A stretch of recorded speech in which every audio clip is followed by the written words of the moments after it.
ওম শান্তি। আজি 26/6/2025 বৰ্ষৰ প্ৰাতঃ মুৰলী। ওম শান্তি। বাপ দাদা মধুবন। আজি বাবাই কৈছে, মৰমৰ সন্তানসকল, এতিয়া তোমালোকে নিন্দা স্তুতি মান অপমান দুখ সুখ সকলো সহ্য কৰিব লাগে। তোমালোকৰ সুখৰ দিন এতিয়া সমীপত আহি আছে। প্ৰশ্ন: পিতাই নিজৰ ব্ৰাহ্মণ সন্তানসকলক কোনটো এটা সাৱধান বাণী শুনায়? উত্তৰ: সন্তানসকল, কেতিয়াও পিতাৰ প্ৰতি বিতুষ্ট নহবা। যদি পিতাৰ প্ৰতি বিতুষ্ট হোৱা তেন্তে সদ্গতিৰ পৰাও বিতুষ্ট হৈ যাবা। পিতাই সাৱধান কৰি দিয়ে, বিতুষ্ট হোৱাসকলে অতি কঠোৰ শাস্তি পাব। পৰস্পৰ বা ব্ৰাহ্মণীৰ প্ৰতিও যদি বিতুষ্ট হোৱা তেন্তে ফুল হ'বলৈ গৈ কাঁইট হৈ যাবাগৈ। সেয়েহে বহুত সাৱধান হৈ থাকিবা। গীত: হে মন ধৈৰ্য ধৰা। ওম শান্তি। অতিকৈ মৰমৰ সন্তানসকলে গীতটি শুনিলা। তোমালোক সন্তানসকলৰ জন্ম জন্মান্তৰৰ যি দুখ আছে সকলো দূৰ হৈ যোৱা উচিত। এই গীতৰ কলিটি শুনিলা। তোমালোকে জানা যে এতিয়া আমাৰ দুখৰ ভূমিকা সমাপ্ত হয় আৰু সুখৰ ভূমিকা আৰম্ভ হয়। যিয়ে পূৰা ৰীতিৰে নাজানে তেওঁ কিবা নহয় কিবা কথাত দুখ নিশ্চয় প্ৰত্যক্ষ কৰে। ইয়াত বাবাৰ ওচৰলৈ আহিলেও কিবা নহয় কিবা প্ৰকাৰৰ দুখৰ আভাস হ'ব। বাবাই বুজিব পাৰে যে বহুত সন্তানৰ চাগে অসুবিধা হয়। যেতিয়া তীৰ্থযাত্ৰাত যায়, কেতিয়াবা ভিৰ হয়, কেতিয়াবা বৰষুণ হয়, কেতিয়াবা ধুমুহাৰ সন্মুখীন হ'বলগীয়া হয়। যিসকল সঁচা ভক্ত তেওঁলোকে ক'ব যে কোনো কথা নাই, ভগৱানৰ ওচৰলৈ আহিছোঁ। ভগৱান বুলি বুজিয়েই যাত্ৰাত যায়। মনুষ্যৰ অনেক ভগৱান আছে। গতিকে যিসকল ভাল আৰু দৃঢ় বিশ্বাসী তেওঁলোকে কয় কোনো কথা নাই।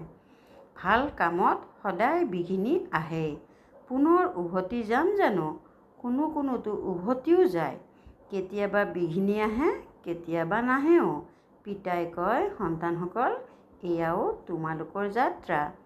তোমালোকে ক'বা, আমি বেহদৰ পিতাৰ ওচৰলৈ যাওঁ, সেইজন পিতা সকলোৰে দুখ হৰণ কৰোঁতা। এইটো নিশ্চয়তা আছে। আজিকালি চোৱা, মধুবনত কিমান ভিৰ হয়। বাবাৰ চিন্তা হৈ থাকে। বহুতৰে অসুবিধাও হয় চাগৈ। মজিয়াত শুবলগীয়া হয়। বাবাই জানো বিচাৰে যে সন্তানসকলক মজিয়াত শুবলৈ দিওঁ? কিন্তু ড্ৰামা অনুসৰি ভিৰ হৈ গৈছে। কল্প পূৰ্বেও হৈছিল, আকৌ হ'ব। এই ক্ষেত্ৰত কোনো দুখ হ'ব নালাগে। এইটোও জানে যে পঢ়োতাসকলৰ কোনোবা ৰজা হ'ব, কোনোবা আকৌ প্ৰজাও হ'ব। কাৰোবাৰ উচ্চ পদবী, কাৰোবাৰ কম, কিন্তু সুখ নিশ্চয় হ'ব। এইটোও বাবাই জানে যে কিছুমান বহুত অপৰিপক্ক, যিয়ে একোৱেই সহ্য কৰিব নোৱাৰে। তেওঁলোকৰ অলপ কষ্ট হ'লে তেতিয়া ক'ব, মইতো অকাৰণতেই আহি গ'লোঁ। নতুবা ক'ব, মোক ব্ৰাহ্মণীয়ে জোৰ কৰি লৈ আহিছে। এনেকুৱাও থাকিব যিয়ে ক'ব, মোক ব্ৰাহ্মণীয়ে অকাৰণতে ফান্দত পেলালে। সম্পূৰ্ণ পৰিচয় নাই যে বিশ্ববিদ্যালয়লৈ আহিছোঁ। এই সময়ৰ পঢ়াৰ দ্বাৰা কোনোবা ৰজা হ'ব, কোনোবা ভৱিষ্যতে ভিকহু হ'বগৈ। ইয়াৰ ৰজা আৰু ভিকহুৰ মাজত আৰু তাৰ ৰজা আৰু ভিকহুৰ মাজত ৰাতি দিনৰ পাৰ্থক্য থাকে। ইয়াৰ ৰজাও দুখী আৰু ভিকহুও দুখী। তাত দুয়ো সুখী হৈ থাকে। ইয়াতো হয়েই পতিত বিকাৰী সৃষ্টি। বাবাই বুজায়, যদিও কাৰোবাৰ বহুত ধন আছে, এই ধন সম্পত্তি সকলো মাটিত মিলি যাব। এই শৰীৰো নাশ হৈ যাব। আত্মাটো মাটিত মিলি নাযায়। বিৰলাৰ দৰে কিমান ডাঙৰ ডাঙৰ চহকী লোক আছে, কিন্তু তেওঁলোকে কি জানে যে এতিয়া এই পুৰণি সৃষ্টি পৰিৱৰ্তন হৈ আছে? জনা হ'লে ততালিকে ইয়ালৈ আহি গ'লহেঁতেন। এনেকৈ কয় যে ইয়ালৈ ভগৱান আহিছে, তথাপিও যাবনো ক'লৈ? পিতাৰ বাহিৰে অন্য কাৰো দ্বাৰা সদ্গতি পাব নোৱাৰে। যদি কোনোবা বিতুষ্ট হৈ যায় তেতিয়া কোৱা হ'ব যে তেওঁ সদ্গতিৰ প্ৰতি বিতুষ্ট হৈ গ'ল। এনেকৈ বহুত বিতুষ্ট হৈ থাকিব, অৱনমিত হৈ থাকিব, আশ্চৰ্যজনকভাৱে শুনিব, নিশ্চয়তাও জন্মিব। কোনোৱেতো বুজি পায় যে যথাযথ ইয়াৰ বাহিৰে অন্য কোনো ৰাস্তা নাই। ইয়াৰ দ্বাৰাতো সুখ আৰু শান্তিৰ উত্তৰাধিকাৰ পোৱা যাব। ইয়াৰ অবিহনে সুখ শান্তি পোৱা অসম্ভৱ। যেতিয়া ধন বহুত থাকিব তেতিয়াহে সুখ পাব। ধন থাকিলেহে সুখ হয় নহয়? তাততো অৰ্থাৎ মূল লোকত আত্মাসকল শান্তিত বহি থাকে। কোনোৱে কয় মোৰ ভূমিকা নাথাকিলে তেতিয়া মই সদায় তাতেই থাকিলোহেঁতেন। কিন্তু এনেকৈ ক'লেই জানো হ'ব? সন্তানসকলক বুজোৱা হৈছে এইখন পূৰ্ব নিৰ্ধাৰিত খেল।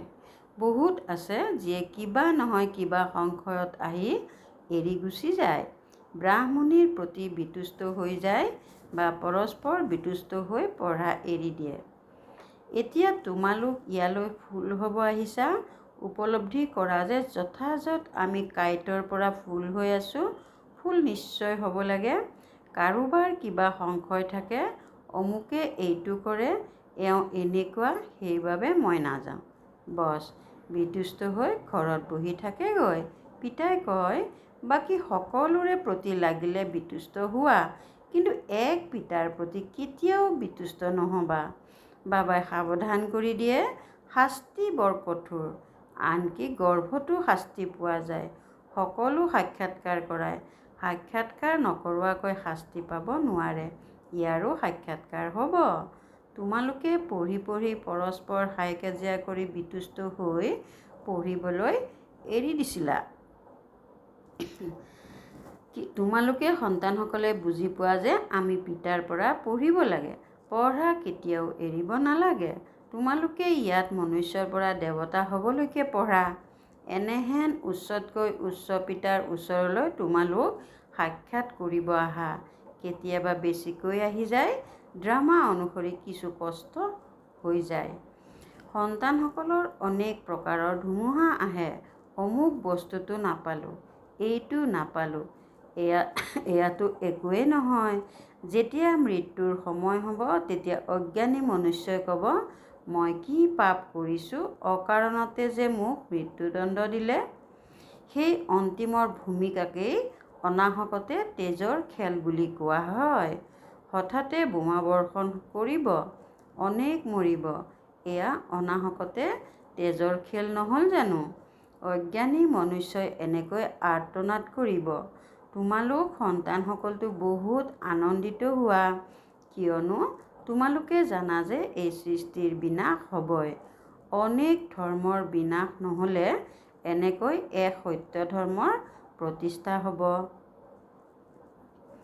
অনেক ধৰ্মৰ বিনাশ নহ'লে কেনেকৈ এক সত্য ধৰ্মৰ প্ৰতিষ্ঠা হ'ব? সত্য যুগত এক আদি সনাতন দেৱী দেৱতাৰ ধৰ্ম আছিল। কোনোবাই কি জানে যে সত্য যুগৰ আদিত কি আছিল? এয়া হৈছে পুৰুষোত্তম সংগম যুগ। পিতা আহিছেই সকলোকে পুৰুষোত্তম কৰি তুলিবলৈ। সকলোৰে পিতা হয় নহয়? ড্ৰামাকটো তোমালোকে জানি গ'লা। সকলোৱেতো সত্য যুগত নাহিব। ইমান কোটি কোটি আত্মা সত্য যুগত জানো আহিব? এয়া হ'ল বিতং কথা। বহুত কন্যা সন্তান আছে যিয়ে একোৱেই বুজিয়ে নাপায়, ভক্তি মাৰ্গত অভ্যস্ত হৈ গৈছে, জ্ঞান বুদ্ধিত ধাৰণ হ'ব নোৱাৰে, ভক্তি কৰাৰ অভ্যাস হৈ গৈছে। এনেকৈ কয় যে ভগৱানে কি কৰিব নোৱাৰে, মৃতককো জীয়াই তুলিব পাৰে। বাবাৰ ওচৰলৈ আহে, এনেকৈ কয় যে অমুক মানুহজনে মৃতককো জীয়াই তুলিলে, তেন্তে ভগৱানে জানো কৰিব নোৱাৰে? কোনোবাই ভাল কাম কৰিলে তেওঁৰ মহিমা গাবলৈ লাগি যায়, তেতিয়া তেওঁৰ হাজাৰ হাজাৰ অনুগামী হৈ যাব। তোমালোকৰ ওচৰলৈতো বহুত কম সংখ্যক আহে। ভগৱানে পঢ়ায়, তেনেস্থলত ইমান কম সংখ্যক কিয়? এনেকৈ বহুতে কয়। হেৰ', ইয়াততো মৰিবলগীয়া হয়। তাততো অৰ্থাৎ ভক্তি মাৰ্গত হৈছে শ্ৰৱণ ৰস। বৰ জাকজমকতাৰে গীতা শুনায়, ভক্তসকলে শুনে। ইয়াত শ্ৰৱণ ৰসৰ কথাই নাই। তোমালোকক কেৱল কোৱা হয় যে পিতাক স্মৰণ কৰা, গীতাতো এই মন মনা ভৱ শব্দটি আছে। পিতাক স্মৰণ কৰা, তেতিয়া বিকৰ্ম বিনাশ হ'ব। পিতাই কয়, বাৰু ব্ৰাহ্মণী বা সেৱা কেন্দ্ৰৰ প্ৰতি বিতুষ্ট হৈ যোৱা ঠিক আছে, এইটোতো কাম কৰা, অন্য সকলো সংগ এৰি নিজক আত্মা বুলি বুজা। এজন পিতাক স্মৰণ কৰা, পিতাহে পতিত পাৱন হয়। বছ, পিতাক স্মৰণ কৰি থাকা, স্বদৰ্শন চক্ৰ ঘূৰাই থাকা। ইমানখিনি স্মৰণ কৰিলেও স্বৰ্গলৈ নিশ্চয় আহিবা। স্বৰ্গতো উচ্চ পদ পুৰুষাৰ্থ অনুসৰিহে পাবা। প্ৰজা তৈয়াৰ কৰিবলগীয়া হয়, নহ'লে ৰাজত্ব কাৰ ওপৰত কৰিবা? যিসকলে বহুত পৰিশ্ৰম কৰে উচ্চ পদো তেওঁলোকেই পাব। উচ্চ পদৰ বাবে কিমান যে মগজ খটুৱাই, পুৰুষাৰ্থ অবিহনে কোনো থাকিব নোৱাৰে। তোমালোক সন্তানসকলে জানা যে উচ্চতকৈও উচ্চ হৈছে পতিত পাৱন পিতা। মনুষ্যই মহিমা যদিও গায়, কিন্তু অৰ্থ বুজি নাপায়। ভাৰত কিমান চহকী আছিল। ভাৰত হৈছে স্বৰ্গ, বিশ্বৰ আচাৰ্য। সেই সাতোটা আচাৰ্য হৈছে মায়াৰ। গোটেই ড্ৰামাত উচ্চতকৈ উচ্চ হৈছে স্বৰ্গ, নীচতকৈ নীচ হৈছে নৰক। এতিয়া তোমালোক পিতাৰ ওচৰলৈ আহিছা, এইটো জানা যে মৰমৰ বাবাই ইমান উচ্চতকৈও উচ্চলৈ লৈ যায়। তেওঁক কোনে পাহৰিব? লাগিলে বাহিৰলৈ যলৈকে নোযোৱা, কেৱল এটা কথা স্মৃতিত ৰাখা, পিতাক স্মৰণ কৰা। পিতাইহে শ্ৰীমত দিয়ে। ভগৱানুবাচ অৰ্থাৎ ভগৱানে কয়, ব্ৰহ্মা ভগৱানুবাচ নহয়। বেহদৰ পিতাই সন্তানসকলক সোধে, সন্তানসকল, মই তোমালোকক ইমান চহকী কৰি গ'লোঁ, আকৌ তোমালোকৰ দুৰ্গতি কেনেকৈ হ'ল? কিন্তু এনেকৈ শুনে যেন একো বুজি নাপায়। সেয়েহে সন্তানসকলৰ কিছু অসুবিধা হয়। দুখ সুখ স্তুতি নিন্দাও সহ্য কৰিবলগীয়া হয়। ইয়াৰ মনুষ্যসকল চোৱা কেনেকুৱা প্ৰধানমন্ত্ৰীকো পাথৰ দলিয়াবলৈ কুণ্ঠাবোধ নকৰে। এনেকৈ কয় যে স্কুলীয়া ছাত্ৰ ছাত্ৰীৰ নতুন তেজ, সিহঁতৰ বহুত গুণগান কৰে। এনেকৈ ভাবে যে এওঁলোক ভৱিষ্যতৰ নৱপ্ৰজন্ম। কিন্তু সেই বিদ্যাৰ্থীসকলেই দুখ দিওঁতা হৈ যায়, কলেজ জ্বলাই দিয়ে, ইজনে সিজনক গালি পাৰি থাকে। পিতাই বুজায়, জগতৰ কেনেকুৱা অৱস্থা। ড্ৰামাৰ ভাৱৰীয়া হৈও ড্ৰামাৰ আদি মধ্য অন্ত আৰু মুখ্য ভাৱৰীয়া আদিক নাজানিলে তেন্তে তেওঁলোকক কি বুলি কোৱা হ'ব? শ্ৰেষ্ঠতকৈও শ্ৰেষ্ঠ কোন? তেওঁৰ জীৱন বৃত্তান্তটো জানিব লাগে নহয়। একোৱেই নাজানে। ব্ৰহ্মা বিষ্ণু শংকৰৰ কি ভূমিকা আছে? ধৰ্ম প্ৰতিষ্ঠাপকসকলৰ কি ভূমিকা আছে? মনুষ্যইতো অন্ধশ্ৰদ্ধাত আহি সকলোকে গুৰু বুলি কৈ দিয়ে। গুৰুটো সেইজন যিয়ে সদ্গতি কৰায়। এতিয়া সকলোৰে সদ্গতি দাতাটো হৈছে এজনেই পৰম পিতা পৰমাত্মা। তেওঁ পৰম গুৰুও হয়, আকৌ জ্ঞানো দিয়ে। তোমালোক সন্তানসকলক পঢ়ায়ো। তেওঁৰ ভূমিকাই অপূৰ্ব। ধৰ্মও প্ৰতিষ্ঠা কৰে আৰু সকলো ধৰ্ম বিনাশো কৰায়। বাকীসকলেতো কেৱল ধৰ্ম প্ৰতিষ্ঠা কৰে, স্থাপনা আৰু বিনাশ কৰোঁতাজনকেই গুৰু বুলি কোৱা হ'ব নহয়। পিতাই কয়, মই কালৰো কাল, এটা ধৰ্ম প্ৰতিষ্ঠা আৰু বাকী সকলো ধৰ্ম বিনাশ হৈ যাব। অৰ্থাৎ এই জ্ঞান যজ্ঞত স্বাহা অৰ্থাৎ আহুতি হৈ যাব। তেতিয়া কোনো যুদ্ধও নালাগিব আৰু যজ্ঞও ৰচা নহ'ব। তোমালোকেই গোটেই বিশ্বৰ আদি মধ্য অন্তৰ বিষয়ে জানা। বাকী সকলোৱেতো নাজানো বুলি কয়। তোমালোকে এনেকৈ ক'বা জানো? পিতাৰ বাহিৰে অন্য কোনেও বুজাব নোৱাৰে। গতিকে তোমালোক সন্তানসকল বহুত আনন্দিত হ'ব লাগে। কিন্তু মায়াই এনেকৈ বিৰুদ্ধাচৰণ কৰে যে স্মৃতিয়েই পাহৰাই দিয়ে। তোমালোক সন্তানসকলে দুখ সুখ মান অপমান সহ্য কৰিব লাগে। এনেয়েতো ইয়াত কোনো অপমান কৰা নহয়। যদি কিবা কথা থাকে তেন্তে পিতাক জনাব লাগে। নজনালে ডাঙৰ পাপ হৈ যায়। পিতাক শুনালে তৎক্ষণাৎ তেওঁ সাৱধান কৰি দিব। এই ছাৰজনৰ পৰা লুকুৱাব নালাগে। তেওঁ অতি শ্ৰেষ্ঠ ছাৰজন। জ্ঞান হৈছে বেজী, ইয়াক অঞ্জন বুলিও কয়। অঞ্জনক জ্ঞান কাজল বুলিও কোৱা হয়। যাদু আদিৰতো কথাই নাই। পিতাই কয়, মই তোমালোকক পতিতৰ পৰা পাৱন হোৱাৰ যুক্তি অৰ্থাৎ উপায় শুনাবলৈ আহিছোঁ। পবিত্ৰ নহ'লে ধাৰণাও নহ'ব। এই কাম বিকাৰৰ কাৰণেই আকৌ পাপ হয়। ইয়াৰ ওপৰত জয়ী হ'ব লাগে। নিজে যদি বিকাৰগ্ৰস্ত হয় তেন্তে আনক ক'ব নোৱাৰিব, সেয়াতো মহাপাপ হৈ যায়। পিতাই কাহিনীও শুনাই পণ্ডিতে ক'লে যে ৰাম ৰাম বুলি ক'লে সাগৰ পাৰ হৈ যাবা। মনুষ্যই ভাবে যে পানীৰ সাগৰ।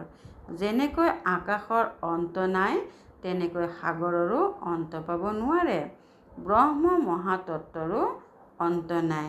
ইয়াত মনুষ্যই অন্ত পাবৰ বাবে পুৰুষাৰ্থ কৰে। তাত অৰ্থাৎ স্বৰ্গত কোনো পুৰুষাৰ্থ নকৰে। ইয়াত যিমান দূৰলৈকে নাযাওক পুনৰ ঘূৰি আহে। পেট্ৰলেই যদি নাথাকে তেন্তে আহিব কেনেকৈ? এয়া হৈছে বিজ্ঞানীসকলৰ অতি অহংকাৰ, যাৰ দ্বাৰা বিনাশ কৰি দিয়ে। উৰাজাহাজৰ পৰা সুখো আছে, আকৌ তাৰ পৰা অতি দুখো আছে। ভাল বাৰু, অতি মৰমৰ কল্পৰ পাছত পুনৰাই মিলিত হোৱা সন্তানসকলৰ প্ৰতি মাতা পিতা বাপ দাদাৰ স্নেহপূৰ্ণ স্মৰণ আৰু সুপ্ৰভাত। আত্মিক পিতাৰ আত্মিক সন্তানসকলৰ প্ৰতি নমস্কাৰ। ধাৰণাৰ বাবে মুখ্য সাৰ ১ নম্বৰ, কোনো কাৰণতে পঢ়া এৰিব নালাগে। শাস্তি অতি কঠোৰ।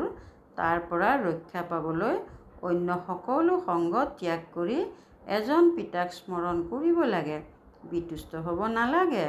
২ নম্বৰ, জ্ঞানৰূপী বেজী দিওঁতা বা অঞ্জন লগাওঁতা হৈছে একমাত্ৰ পিতা। সেই অবিনাশী ছাৰজনৰ পৰা কোনো কথা লুকুৱাব নালাগে। পিতাক শুনালে ততালিকে সাৱধান কৰি দিব। বৰদান, দৈহিক স্বাস্থ্য, মনৰ আনন্দ আৰু ধনৰ সমৃদ্ধিৰে শ্ৰেষ্ঠ ভাগ্যৱান হোৱা। দৈহিক স্বাস্থ্য, মনৰ আনন্দ আৰু ধনৰ সমৃদ্ধিৰে শ্ৰেষ্ঠ ভাগ্যৱান হোৱা। সংগম যুগত সদায় স্বস্থিতিত থাকিলে দেহৰ কৰ্মভোগ শূলৰ পৰা কাঁইট হৈ যায়। দেহৰ ৰোগ যোগলৈ পৰিৱৰ্তন কৰি দিয়া। সেইকাৰণে সদায় স্বাস্থ্যৱান হোৱা। মন মনা ভৱ হোৱাৰ কাৰণে আনন্দৰ খনিৰে সদায় সম্পন্ন হোৱা। সেইকাৰণে মনৰ আনন্দও প্ৰাপ্ত হয় আৰু জ্ঞান ধনো সকলো ধনতকৈ শ্ৰেষ্ঠ। জ্ঞান ধন থকাসকলৰ প্ৰকৃতি স্বতঃ দাসী হৈ যায় আৰু সৰ্ব সম্বন্ধও এজনৰ লগত আছে, সম্পৰ্কও পবিত্ৰ শংখৰ লগত। সেইকাৰণে শ্ৰেষ্ঠ ভাগ্যৱানৰ বৰদান স্বতঃ প্ৰাপ্ত হয়। শ্লোগান, স্মৃতি আৰু সেৱা দুয়োটাৰ সন্তুলনেই দ্বৈত চাবি। স্মৃতি আৰু সেৱা দুয়োটাৰ সন্তুলনেই দ্বৈত চাবি। ওম শান্তি। অব্যক্ত সংকেত, আত্মিক স্থিতিত থকাৰ অভ্যাস কৰা, অন্তৰ্মুখী হোৱা। যেনেকৈ অনেক জন্ম নিজৰ দেহৰ স্বৰূপৰ স্মৃতি স্বাভাৱিক হৈ থাকিলে তেনেকৈ নিজৰ প্ৰকৃতি স্বৰূপৰ স্মৃতিৰ অনুভৱ অলপ সময়ো নকৰিবা নেকি? এই প্ৰথম পাঠটি সম্পূৰ্ণ কৰা, তেতিয়া নিজৰ আত্ম অভিমানী স্থিতিৰ দ্বাৰা সৰ্ব আত্মাক সাক্ষাৎকাৰ কৰোৱাৰ নিমিত্ত হ'বা। ওম শান্তি।